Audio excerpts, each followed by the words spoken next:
অনেক মা ছেলের প্রশ্ন করে, আমি তোরে এত কষ্ট করে লালন পালন করলাম আর বিয়ে করার পরে বউ তোর আপন হয়ে গেল। এরকম একটা কমন প্রশ্ন আছে না নাই?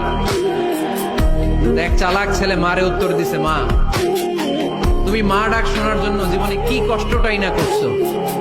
আমারে তুমি 10 মাস 10 দিন পেটে ধারণ করছো, এত বড় বস্তা, খাইতে পারতা না, টয়লেটে যাইতে পারতা না, খালি বমি করতে, ওষুধ খাইতা। 10 মাস পেটে ধারণ করলা, 2 বছর দুধ খাওয়াইলা, আমার পেশাব পায়খানা পরিষ্কার করলা। এরপর 2 বছর বয়সে 3 বছর বয়সে আমার মুখে বোল ফুটলো, তখন আমি তোমারে ডাকতে শুরু করলাম মা মা। এই মা ডাক শোনার জন্য তুমি এত কষ্ট করলা, আর পরের বাড়ির মাইয়া বাড়িতে আইসাই তোমারে ডাকা শুরু করছে মা মা। তো যেই লোক তোমারে মা ডাকে তারে আমি ভালোবাসবো না কেন মা? ঠিক কিনা? আমার মুখের মা ডাক শোনার জন্য তুমি এত কষ্ট করলা, কি কষ্ট।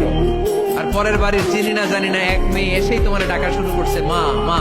তো যে আমার মারে মা ডাকে তার স্থান তো আমার হৃদয়ে, ঠিক কিনা? প্রথমে শাশুড়ি আম্মারা শোনেন, মহিলা প্যান্ডেলের শাশুড়িরা, ছেলের বউয়ের উপর রাগ করেন না। আপনার অনেক অভিজ্ঞতা আছে, বৌমার কোনো অভিজ্ঞতা আছে? নতুন এক্সপেরিয়েন্স নাই।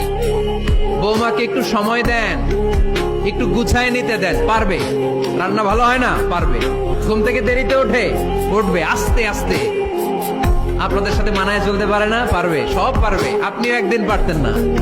আপনি যখন প্রথম বৌমা হয়ে গেছিলেন ওই কথাগুলো খেয়াল করেন, আপনার দিনগুলো তখন কেমন কেটেছিল।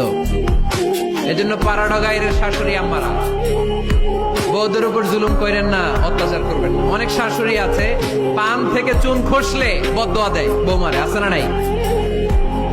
কিন্তু এটা কল্পনা করে না যে এটা আমার নিজের পেটে ধরা ছেলের বউ। এই মেয়ের বদদোয়া দিলে তো আমার ছেলের পরিবারে